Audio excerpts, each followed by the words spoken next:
दोस्तों, आपका फिर से हमारे चैनल नोटबोर्ड पे स्वागत है। तो इस वीडियो में हम क्लास 11th का नोटिस राइटिंग की वीडियो है ये। इसमें नोटिस राइटिंग के हम 10 से ज़्यादा एमसीक्यू देखेंगे, ठीक है।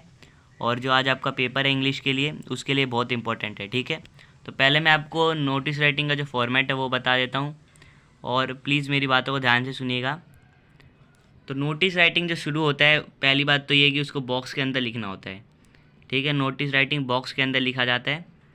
इसमें सबसे ऊपर जो होता है इशूइंग बॉडी का नेम होता है, यानी नेम ऑफ ऑर्गेनाइजेशन हो गया, ऑफिस हो गया, इंस्टीट्यूट, जो भी नोटिस लिख रहा है उसका होता है, ठीक है। उसके नीचे फिर नोटिस लिखा जाता है। फिर उसके नीचे थर्ड लाइन में लेफ़्ट साइड पे क्या लिखा जाता है, डेट, ठीक है, जब ये नोटिस लिखा जा रहा है। फिर फोर्थ लाइन में क्या हेडिंग या सब्जेक्ट या छोटा सा डिस्क्रिप्शन लिखा जाता है कि नोटिस किस के बारे में है, ठीक है। उसके बाद होता है मेन जो कंटेंट है या जो मेन बॉडी है वो आता है, जिसमें डिटेल्स होता है, शेड्यूल का डिटेल्स, टाइम, वेन्यू क्या है, प्रोग्राम क्या है, कौन कौन अटेंड कर सकता है वो लिखते हैं। उसके बाद जो लास्ट आता है उसमें लिखने वाले का नाम, सिग्नेचर और डिज़ाइनेशन। तो पहले सिग्नेचर आता है, फिर नेम, फिर डिज़ाइनेशन आता है, ठीक है। और इसकी जो वर्ड लिमिट होती है वो 50 वर्ड्स होती है। और इसमें बिल्कुल सिंपल कट टू कट बात करते हैं, ठीक है। बिल्कुल सीधे, घुमा फिरा के नहीं लिखना, बस 50 वर्ड्स लिखने होते हैं, इसलिए सीधे अपनी बात रखनी होती है, ठीक है। तो अब आपने शायद समझ लिया होगा कि नोटिस राइटिंग का जो फॉर्मेट है वो कैसे होता है। अब इसके ऊपर बेस्ड जो एमसीक्यू क्वेश्चन है अब हम वो करते हैं, ठीक है। तो पहला क्वेश्चन है, a notice should be written in how many words. मैंने आपको बताया कि नोटिस कितने वर्ड्स में लिखा जाता है। Option A 50 words, option B 40 words, option C 30 words, या ऑप्शन डी 60 वर्ड्स। तो मैंने आपको बताया जाए कि जो नोटिस है वो 50 वर्ड्स में लिखा जाता है, तो इसका करेक्ट आंसर हो गया ऑप्शन ए, 50 वर्ड्स। सेकेंड है, a notice must answer which question. एक नोटिस से हमें किस क्वेश्चन का आंसर मिलना चाहिए। ऑप्शन ए है why, option B how, option C whose, या option D what, where and when. तो इसमें सबसे जो मेन क्वेश्चंस होते हैं वो है ऑप्शन डी। ऑप्शन डी के जो क्वेश्चंस है व्हाट, वेयर, व्हेन, ये जो मेन क्वेश्चंस होते हैं इसका आंसर हमें नोटिस से मिलता है कि नोटिस में क्या है, कहाँ पे और कब है। जो नोटिस में जो भी वेन्यू, शेड्यूल जो भी लिखा है, कब का है, क्या है उसमें, और कहाँ पे है, ठीक है। Third question, the first thing written in a notice is. Notice में जो सबसे फर्स्ट थिंग होती है मैंने आपको बताया था वो क्या होता है। Option A name of the writer, option B date, option C heading या टाइटल, या option D name of organisation. मैंने आपको बताया था कि सबसे टॉप पे जो होता है वो नेम ऑफ ऑर्गेनाइजेशन होता है, इसलिए इसका करेंट आंसर होगा ऑप्शन डी, ठीक है। Fourth question, the dash should be written in upper case. और जो अपर केस होता है उसमें क्या लिखते हैं। ऑप्शन ए है event venue, option B time, option C heading, या option D description of the event. तो इसमें जो सबसे अपर केस में क्या लिखते हैं, हेडिंग। तो इसका जो करेक्ट आंसर हो गया वो हो गया ऑप्शन सी, हेडिंग, ठीक है। Fifth, notice are written for. Option A है a programme, option B a event, option C a lost property, या option D all of the above, ठीक है। तो जो नोटिस होता है वो इन सब के लिए लिखा जा सकता है, प्रोग्राम के लिए, किसी इवेंट के लिए, किसी लॉस्ट प्रॉपर्टी के लिए, या फिर किसी फाउंड प्रॉपर्टी के लिए भी लिख सकते हैं। तो इसका करेक्ट जो आंसर हो गया वो हो गया option D, all of the above, ठीक है। Sixth question, the last thing written in a notice is.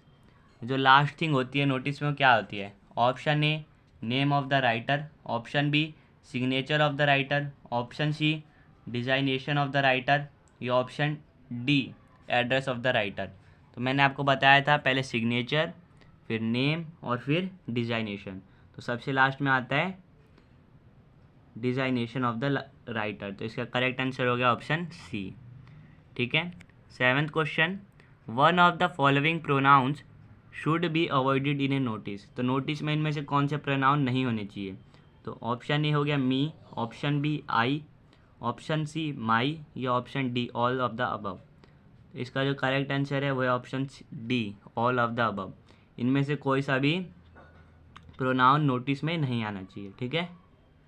Eighth question, which of the following points should be kept in mind while writing a notice. Notice लिखते समय कौन से points हमें ध्यान रखने चाहिए। Option A, make it precise, accurate and clear. Option B, put in a box. Option C, follow word limit. या option D, all of the above.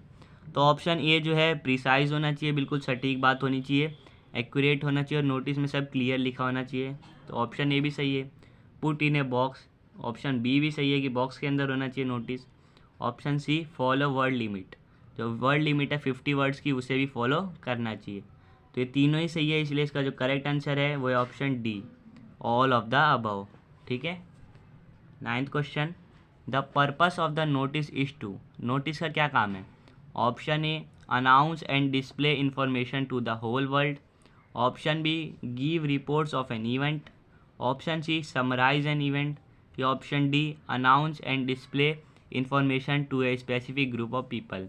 तो जो नोटिस का सिंपल काम होता है कि किसी चीज़ की अनाउंसमेंट करना या किसी इन्फॉर्मेशन को डिस्प्ले करना, लेकिन हम जो डिस्प्ले करते हैं वो किसी टारगेट ऑडियंस को करते हैं, ठीक है, किसी स्पेसिफिक ग्रुप ऑफ पीपल को, ना कि हम पूरी दुनिया को नोटिस में लिख के पूरी दुनिया को अनाउंस नहीं करते। तो इसका जो करेक्ट आंसर है वो होगा option D, announce and display information to a specific group of people. ठीक है। 10th, one of the following is not a part of the notice. इसमें से कौन सा है जो नोटिस का पार्ट नहीं है। Option A, body. Option B, date. Option C, greeting. या ऑप्शन डी, हेडिंग। तो बॉडी भी होता है, डेट भी, हेडिंग भी। ग्रीटिंग जो होता है, नोटिस में हम किसी को ग्रीट नहीं कर सकते, तो ये सी जो है ऑप्शन वो है करेक्ट, कि जो ग्रीटिंग है वो नोटिस का पार्ट नहीं होता है। 11th, which among this in not is not a place to display notice. ठीक है, यहाँ पे एरर हो गया थोड़ा। इसमें से कौन सी जगह नहीं है जहाँ पे नोटिस डिस्प्ले होता है। Option A, school notice board. Option B, at home. Option C, outside auditorium. या option D, lobbies of residential complex. तो इसमें से वो कौन सी जगह है जहाँ पे नोटिस डिस्प्ले अच्छा नहीं है। ठीक है, नोटिस डिस्प्ले करना तो स्कूल में तो होता ही है, ऑडिटोरियम के बाहर भी हो सकता है, और रेजिडेंटल कॉम्प्लेक्स की लॉबी होती है वहाँ पे भी कर सकते हैं। लेकिन घर पे हम किसको नोटिस डिस्प्ले करेंगे। नोटिस होता है टारगेट ऑडियंस के लिए, थोड़ी जिसमें टारगेट ऑडियंस ज़्यादा होती है। घर पे कितने लोग होते हैं, कम लोग होते हैं, तो वहाँ पे नोटिस को डिस्प्ले करना बेवकूफ़ी होगी। ठीक है, तो इसमें जो करेक्ट आंसर है वो है ऑप्शन बी, कि होम पे नोटिस डिस्प्ले करना अच्छा नहीं है। ठीक है। 12th क्वेश्चन, इधर देखिए एरर हो गया थोड़ा, ये 12th क्वेश्चन है, which among these is not a good place to display a notice. वही क्वेश्चन है ये तो। ठीक है, इसको हटा देते हैं।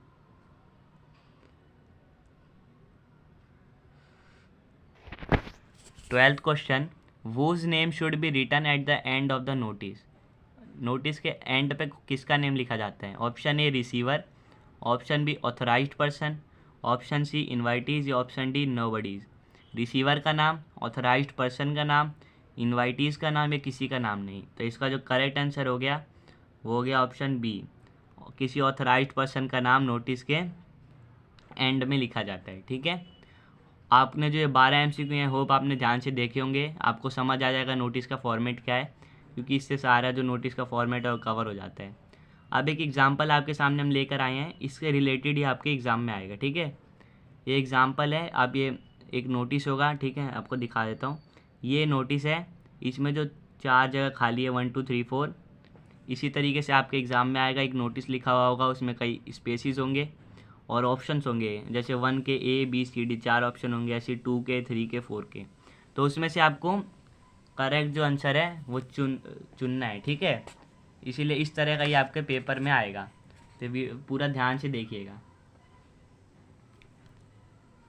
पहले मैं आपको नोटिस पढ़ के सुना देता हूँ। देख, खालिस्तान नोटिस मई 10 2021, फिर यहाँ पे ब्लैंक स्पेस है। All the students are informed that a cultural evening is being organized by our school on May 15, 2021 at dash. Third number है, in the school auditorium to raise funds for the flood victims of Uttarakhand. The education minister will preside over the function. The dash fourth है यहाँ पे, is ₹100. Students are requested to attend the event. with friends and relatives to make the program a grand success. Anil, Anila, head boy या head girl. ठीक है, तो ये notice आपको पता चल रहा होगा किसके बारे में है। एक स्कूल है, ठीक है, उसके बारे में ये नोटिस है। ठीक है, ये स्कूल, ठीक है, ये स्कूल का नाम क्या है, डीएवी पब्लिक स्कूल। ये क्वेश्चन में दिया गया था, डीएवी पब्लिक स्कूल। तो स्कूल का क्या काम है, इसमें स्कूल नोटिस किसके बारे में लिखना है कि स्कूल में एक कल्चरल इवनिंग ऑर्गेनाइज हो रही है, जहाँ पे क्या होगा, कल्चरल प्रोग्राम्स होंगे, ताकि जो उत्तराखंड के फ्लड विक्टिम्स हैं, जो बाढ़ पीड़ित लोग हैं, उनके लिए फ़ंड इकट्ठा किया जा सके। ठीक है, तो ये नोटिस लिखा गया, यहाँ पे 4 जो खाली स्थान है वो हमें भरने हैं। तो मैं आपको दिखाता हूँ। फर्स्ट में क्या आ सकता है, option A DAV public school Shimla, option B fund collection for flood victims, option C cultural evening, या option D none of the above. तो जैसे कि मैंने आपको बताया था कि यहाँ पे जो टॉप पे होता है, टॉप पे जो स्पेस होता है, यहाँ पे क्या होता है कि जो name of the organisation, institute या जो इशूइंग बॉडी है जो करवा रही है, उसका नाम आता है। ठीक है, तो यहाँ पे जो फर्स्ट ऑप्शन, इसका फर्स्ट का जो ऑप्शन ए होगा, डीएवी पब्लिक स्कूल, ये करेक्ट होगा। ठीक है, सेकंड है, यहाँ पे सेकंड स्पेस है, इसमें क्या आ सकता है, option A school function, option B annual function, option C cultural evening to raise funds, या option D all of the above. तो अभी मैंने आपको बताया कि कल्चरल इवनिंग के ऊपर ये बेस्ड है नोटिस, ताकि फ़ंड इकट्ठा किया जा सके। तो इसका जो करेक्ट आंसर हो गया वो हो गया option C, cultural evening to raise funds. ठीक है, यहाँ पे आएगा। थर्ड में अब क्या आएगा, ऑन मई 15 2021 एट। ठीक है, एट यहाँ पे टाइम आना चाहिए, तो कौन सा टाइम आएगा, इसका जो करेक्ट आंसर है वो है ऑप्शन डी 5 PM। ठीक है, और फोर्थ है the dash is ₹100 students are requested to attend the event with friends and relatives to make the programme a grand success. Fourth में क्या ऑप्शन सही रहेगा, आप ये बताना है आपको। ऑप्शन फोर्थ का देखो, ऑप्शन ए है पेनल्टी, ऑप्शन बी है एंट्री फ़ी, ऑप्शन सी है रेफ्रेशमेंट चार्ज, या option D none of the above. तो यहाँ पे देखो, पेनल्टी तो होगा नहीं, क्योंकि ये चैरिटी फंड है एक तरीके से, तो इसमें पेनल्टी नहीं होगा, रिफ्रेशमेंट के चार्ज नहीं लगते, नन ऑफ द अबव होगा नहीं। एंट्री फ़ी रखी जा सकती है, ताकि जो अमाउंट है, बाढ़ पीड़ित जो लोग हैं उत्तराखंड के, एंट्री फ़ी रखेंगे तो लोग आएंगे तो उनको 100 रुपये देना पड़ेगा सबको। इससे क्या होगा, फ़ंड भी कलेक्ट होगा। तो इसका जो अप्रोप्रिएट आंसर है वो है ऑप्शन बी। ठीक है, होप आपने वीडियो एंड तक देखी और आपको सारे क्वेश्चन समझ में। अगर कुछ डाउट है तो प्लीज़ कमेंट सेक्शन में पूछिएगा।